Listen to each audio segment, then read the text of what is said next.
A'udzubillahiminasyaitonirrajim. Bismillahirrahmanirrahim. Assalamualaikum warahmatullahi wabarakatuh. Alhamdulillahi rabbil alamin. Lakal hamdu wa ilaikal mustaka wa antal musta'an ya dzal jalali wal ikram. Allahumma fashalli wa sallim wa barik wa an'im ala sayyidil mursalin Muhammad sallallahu alaihi wasallam wa ala alihi wa sahbihi ajma'in, amma ba'du. Yang sama-sama kita hormati Ketua dan Pengurus Masjid Al-Muhajirin, alim ulama, tokoh masyarakat, bapak-bapak, ibu-ibu, jamaah salat subuh rahimani wa rahimakumullah. Alhamdulillah, syukur kita kepada Allah Azza wa Jalla atas nikmat karunia keberkahan yang diberikan. Mudah-mudahan semakin Allah tambahkan untuk kita seiring dengan bertambahnya kesyukuran kita kepada Allah Azza wa Jalla. Kemudian salawat seiring salam pula sampaikan kepada baginda Nabi sallallahu alaihi wasallam sebagai panutan, sebagai teladan. Kita berharap dapat syafaat beliau dan meminum dari teladannya Rasulullah, telaga Al-Kautsar yang airnya itu lebih putih lagi daripada susu, lebih manis daripada madu, dan siapapun yang meminum daripadanya tidak akan merasakan haus untuk selama-lamanya. Allahumma amin ya rabbal alamin. Alhamdulillah Bapak Ibu sekalian, mari kita lanjutkan lagi kajian kita, kajian fikih ibadah ya, yang menjadi dasar kita atau pengetahuan dan wawasan kita untuk melaksanakan amaliyah ataupun ibadah kita sehari-hari. Karena amal yang dilakukan tanpa ilmu itu akan sia-sia. Amal-amal yang dilakukan tanpa ilmu tidak akan mendatangkan kebaikan.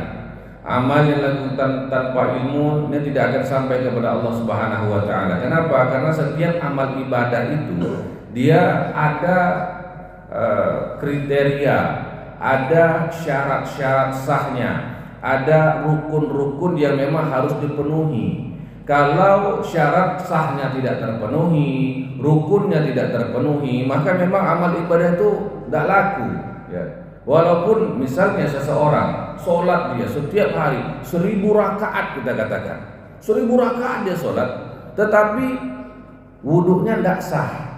Sedangkan wudhu adalah merupakan salah satu syarat sah dari sholat. Maka apakah sholatnya 1000 rakaat 500 kali dia sujud, 500 kali dia sholat, dan 2 rakaat itu diterima oleh Allah Subhanahu wa taala?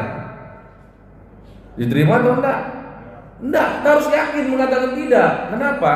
Karena memang syarat sah sholat adalah bersuci, salah satunya berwudu. Wudunya tidak sah, maka sholatnya tidak sah. Lurus saja, nggak usah ragu-ragu. Kalau memang dia tidak sah, selesai ya. Nah, kemudian kita nanti di bulan Zulhijjah nanti ini kita akan berkurban misalnya. Lalu ketika kita berkurban, asal potong aja ya. Ada kambing yang tebas, tebas. Loh, sah apa enggak kurbannya? Ya enggak. Karena dalam berkurban harus ada syarat sah dalam berkurban. Apa itu? Ada at-tasmiyah wa takbir. Ada mengucap bismillah, Allahu Akbar. Bukan main tebas-tebas saja. Jadi setiap amal ibadah itu harus dengan ilmu. Karena setiap amal ibadah ada syarat sahnya, ada rukun-rukunnya, dan ada pula yang membatalkannya. Sehingga kalau ini terpenuhi barulah dikatakan sebagai ibadah yang diterima oleh Allah Subhanahu wa taala. Mudah-mudahan amal ibadah kita semua diterima oleh Allah. Amin ya rabbal alamin. Baik, kita lanjutkan sunnahus shalah ya, sunnahus shalah, sunnah-sunnah salat. Atau ada request mau kita bahas fikih kurban, mana yang mau dipilih? Dua-dua oke. Lanjut. Baik. Sunnahus shalah, sunnah salat. As-sunnah hiya ma yutlabu minal insani fi'luhu ala ghairi sabilil hatmi. Yang dikatakan dengan sunnah adalah sesuatu yang dituntut oleh Allah terhadap manusia, tetapi tuntutan itu bukan tuntutan yang wajib. Artinya boleh dianjurkan untuk dilaksanakan, tidak mengapa kalau tidak dilaksanakan. Itu definisi dari sunnah atau sunnah dalam ibadah ya. Ada yang wajib, ada yang sunnah. Nah, lis-salati arkanan wa syurutan la budda min fi'liha ala sabilil izami awil hatmi kait tasihhu shalah wa qad dzakarnaha fi ma sabaq. Salat itu ada rukun-rukun dan syarat-syarat sahnya yang memang harus dikerjakan sehingga salat itu bisa dikatakan sebagai ibadah yang sah. Dan ini sudah kita bahas sebelumnya. Walis salati aidan sunan, dan salat juga memiliki sunnah-sunnah. Yutlabu minal musalli fi'luha, yang dituntut seseorang yang salat untuk melaksanakannya. Walakinna la ala sabilil hatmi, akan tetapi tidak dalam bentuk kewajiban, ya sunnah. Bihaisu yazdadu thawabas shalah bi fi'liha ala iqabi ala tarkiha wala iqabi ala tarkiha. Di mana seseorang kalau melaksanakan sunnah-sunnah sholat ini, maka ibadah sholatnya semakin banyak pahalanya. Jadi memang sholat kita, Bapak Ibu sekalian, itu tidak sama pahalanya. Kita tadi sama-sama sholat subuh, pahala sholat kita tidak ada yang sama besarnya. Ada yang lebih banyak, ada yang lebih sedikit. Tergantung dari apa? Banyak. Tergantung dari sunnah-sunnah yang ia kerjakan, tergantung dari tingkat kekhusyuan yang ada di dalam sholatnya. Jadi banyak, ya, aspeknya bisa dipandang banyak. Tapi salah satunya adalah sunnah-sunnahnya. Misal orang sholat, Allahu Akbar, tidak baca doa iftitah, Allahu Akbar kabir, atau Allahumma ba'id baini wa baina khataayaya. Silakan yang mana yang dipilih, kan tidak ada masalah. Antara orang yang baca doa iftitah dengan yang tidak baca, dua-dua sholatnya sah apa enggak? Sah, karena itu sunnah. Tapi yang membaca doa iftitah pahalanya lebih besar dibanding yang tidak baca, gitu. Sunnah, ya, sunnah. Ketika seseorang jadi makmum, ya, lalu imam mengucapkan dalam surah Al-Fatihah, ghairil maghdubi alaihim waladdallin, amin, ya. Yang baca amin sama yang enggak baca amin sama-sama sah salatnya. Sama-sama sah. Ya. Yang diem aja sah salatnya, yang baca amin juga sah salatnya. Tapi apakah sama pahala keduanya? Ya enggak sama. Yang amin menjalankan sunnah. Karena kata Nabi, apabila imam berkata waladdallin, maka jawablah amin, sunnah, gitu. Ya, jadi ada perbedaan. Termasuk juga misal, tadi kita baca doa kunut tadi. Ya, kan kadang-kadang ada sholat yang nggak baca doa kunut. Ya, nah, yang doa kunut sama yang tidak doa kunut sama-sama sah sholatnya, jangan khawatir. Ya. Tetapi yang baca doa kunut tentu pahalanya lebih banyak daripada yang tidak, gitu. Ya, lebih banyak daripada yang tidak. Jadi di sana ada perbedaan-perbedaan seperti itu yang kemudian dinamakan dengan amalan sunnah. Diminta kita untuk melaksanakannya, tapi tidak diwajibkan. Yang mau silahkan, bagus, dapat pahala tambahan. Yang tidak, ya tidak apa-apa, tidak berdosa dia. Ya. Nah kemudian wahadhi sunan kathiratun, dan sunnah-sunnah sholat itu ada banyak. Wahya tangkasimu ya fi majmu'iha ila sunanin tuaddi qablas sholat.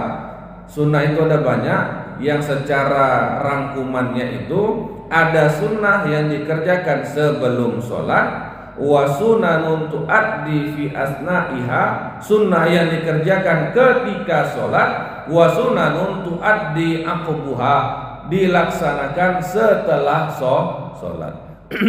Jadi ada sunnah-sunnah sholat yang dilakukan sebelum sholat, ada sunnah-sunnah sholat yang dilakukan saat sholat, dan ada sunnah-sunnah yang dilakukan setelah sholat.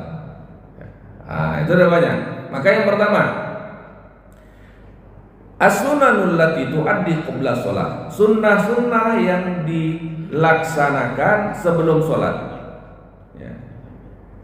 Al-awwal, yang pertama al-adhan. Tidak ada, belum ada apa ini, apa namanya, karpet ini tidak ada. karpet itu tidak ada. Kemudian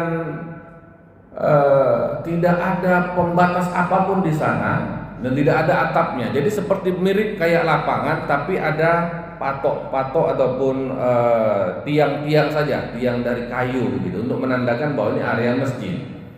Ya. Garis pun tidak ada. Maka ketika seseorang sholat ditakutkan karena tidak ada batas, tidak ada garis, tidak ada apapun.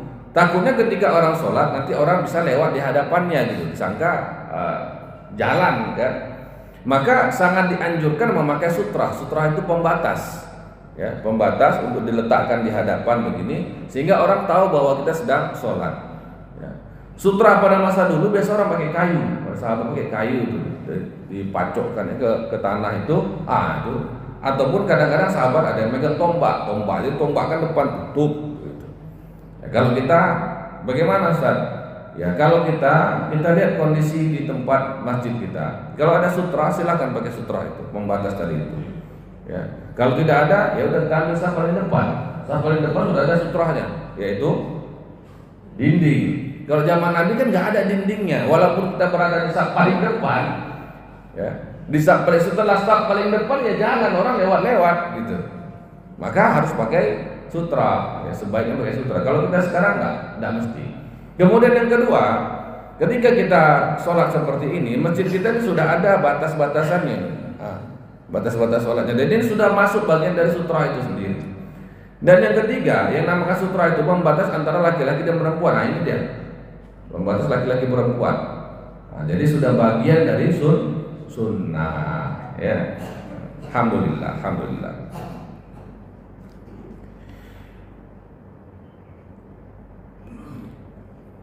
As-sutra di sini disebutkan tahawulu bainahu wa bainal marin, ya menjadi pembatas antara orang yang sedang sholat dan juga orang yang lewat-lewat, kajidar sebagaimana dinding, wa amud ataupun juga amud itu semacam kayu patok tadi itu, wa aso itu kayu tombak au ka'ayyas bita amamahu musalla kasajadatin wa nahwiha, ataupun membentangkan sajadah. Ya, sajadah. Jadi kalau pakai sajadah itu juga masuk bagian dari sutra untuk memberitahukan bahwa kita sholat dan orang tahu menjadi batas antara tempat kita sholat dengan orang yang mau lewat. Tapi di masjid kita tidak perlu karena sudah ada. Ini sutra juga ini. Ini sutra ini. Ya. Nah, ini sutra. Maka kalau ada orang sholat di sini, kita lewat di sini, tidak ada apa-apa, tidak masalah. Karena ini batasnya memang. Ya. Jangan nanti orang sholat di situ, pas kebetulan ada orang sholat di situ. Ya, di sini tidak ada yang berani lewat di depan sini. Kenapa nih lewat nanti Ustaz? Berdosa pula Ustaz. Ya lewat di depan orang sholat. Orang sholatnya di sana, batasnya sudah ada itu. Itulah kenapa memang dianjurkan ya masjid-masjid itu memiliki garis batas. Ya, sama seperti Masjid Nabawi kan begitu kan. Lewat-lewat aja, ada masalah dengan itu.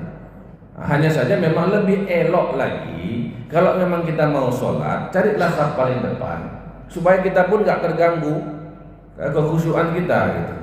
Ini kita lagi sholat, ini orang lewat, kita pun lewat mata kita begini kan. Orang lewat mata kita pun bergerak ke sana ke sini. Nah, begitu ya. An Ibnu Umar radhiyallahu anhu, ini dalam sebuah hadis riwayat Bukhari dan Muslim, anna Rasulullah sallallahu alaihi wasallam kana idza kharaja yaumal 'idi amara bil harbah fa tuda'u baina yadayhi fa yusalli ilaiha wan nasu wara'ahu wa kana yaf'alu dzalika bis safar. Nabi itu kalau keluar di salat Id itu meletakkan sesuatu, kayu begitu pembatas begitu ya. Kemudian beliau sholat dan orang-orang sholat di belakang beliau. Jadi itu memberikan tanda gitu. Karena kalau sholat Id ini kan Nabi sholatnya kan di lapangan, ya. Sholatnya memang di lapangan. Sholat Id pertama yang didirikan Nabi itu di Masjid Gomamah, ya, sebelah kanan dari Masjid Nabawi, dekat masjidnya Abu Bakar, yang banyak merpati-merpati. Nah, disebut sebagai Masjid Al-Gomamah, ya. Nabi sholat di situ. Dulu belum ada masjid di situ. Dulu belum ada, itu lapangan, itu tanah kosong. Nabi dan sahabat-sahabat sholat Id di sana, lalu kemudian datang al-Ghumam, awan. Datang awan menaungi mereka, nggak panas. Maka disebut sebagai al-Ghamamah, Masjid al-Ghamamah. Ya, masjid di mana ketika mereka sholat itu ada awan yang menutupi mereka. Itu enaknya Bapak Ibu sekalian kalau kita ketemu sama Nabi itu. Sahabat-sahabat itulah lagi sholat tiba-tiba datang awan, kan nampak wah luar biasa kan gitu kan. Nah itu makanya iman sahabat itu beda dengan iman kita. Iman sahabat itu memang luar biasa karena mereka lihat langsung mukjizat-mukjizat Nabi itu. Itu luar biasanya. Nah, jadi karena itu lapangan, Nabi meletakkan sesuatu sebagai pembatas supaya orang nggak lewat-lewat. Nah, kemudian sahabat-sahabat sholat di belakangnya. Jadi itu salah satu dalil dari masalah as-sutrah tadi itu. Wal afdalu an takuna sutrah qaribatun min mawdi'is sujudi, dan sebaik-baik sutrah atau pembatas itu dia berada dekat dengan tempat sujud ya. Artinya ya tidak jauh kali gitu ya. Pembatas misal nih nggak ada garis-garisnya, lapang aja begitu. Kita sholat di sini, pembatas sholatnya di ujung sana gitu. Kan? Nah, itu sebaiknya jangan seperti itu gitu. Tapi dekat saja dengan tempat sujud kita. Sebagaimana hadis Nabi sallallahu alaihi wasallam, kana baina musalla Rasulillah sallallahu alaihi wasallam wa bainal jidari mamarusyah. Antara tempat Nabi sholat dengan dinding itu cuman ada batas 1 ekor domba yang lewat gitu. Jadi kalau ya posisinya dekat lah artinya kan, jangan sampai terlalu jauh sehingga orang nggak tahu bahwa kita sedang sholat. Nah maka kalau ini pas nih, saat pertama itu memang kalau sebaik-baiknya untuk orang yang memang mau sholat sunnah ya kan, ambil saat pertama terus ya, nggak ada masalah dengan itu. Baik, alba yang kedua, as-sunnanul lati tuaddi athna as-shalah. Atau ada yang mau bertanya masalah yang 3 hal tadi, azan, iqomat, dan membuat sutrah atau pembatas? Ada yang ingin bertanya? Tidak ada, aman ya, insyaallah. Jelas kan? Alhamdulillah. Ada? Yang ingin saya tanyakan mengenai sujud sahwi, Ustaz. Sujud sahwi? Iya. Apa sebenarnya sujud sahwi itu? Bagaimana tata cara pelaksanaannya? Dan apabila imam sujud sahwi, bagaimana dengan makmum, Ustaz? Apakah mengikuti atau bagaimana? Mohon penjelasannya, Ustaz. Baik, terima kasih. Sujud sahwi adalah sujud yang dilakukan ketika seseorang lupa dalam pelaksanaan ibadah sholat. Nah, ini memang khusus dia, karena sholat itu kan dia harus tertib, berurutan gitu. Kalau ada yang tertinggal, maka ya, yang tertinggal ini bukan yang rukun ya. Kalau tertinggal yang rukun, dia harus tetap mengulang rukunnya ya. Baru kemudian dia sujud sahwi karena dia bentuk lupa. Kalau yang tertinggal adalah sunnah-sunnah yang besar, sunnah al-ba'ad namanya, maka dia sujud sahwi sebagai bentuk kealpaannya ataupun kelupaan masalah bilangan rakaat sholatnya, apakah 3 atau 4 kan begitu, sering itu seperti itu ya. Maka seseorang melaksanakan sholat sunnah sujud sahwi, sholatnya apa? Sunnah, dikerjakan dapat pahala, tidak dikerjakan ya tidak ada masalah gitu ya, tidak ada masalah. Kenapa saya sebutkan demikian? Supaya tidak menjadi kebingungan, dan seorang imam juga harus bijaksana melihat pelaksanaan sujud sahwi ini. Kenapa? Paling sering terjadi sujud sahwi itu ketika imam yang lupa ya. Ketika imam lupa bilangan rakaat sholat ya kan, antara 3 atau 4 ya kan. Kemudian jamaahnya juga sebahagian besar lupa, bahkan tidak yakin ya kan, 3 atau 4 ya kan, sama-sama ya. Maka kemudian imam ini harus mengambil jumlah rakaat paling kecil yang dikerjakannya. Kalau antara 3 atau 4, maka baru 3 gitu ya, ambil yang paling kecil ya. Ambil yang paling kecil baru 3 nih, maka laksanakan sekali lagi sebagai bentuk kelupaan.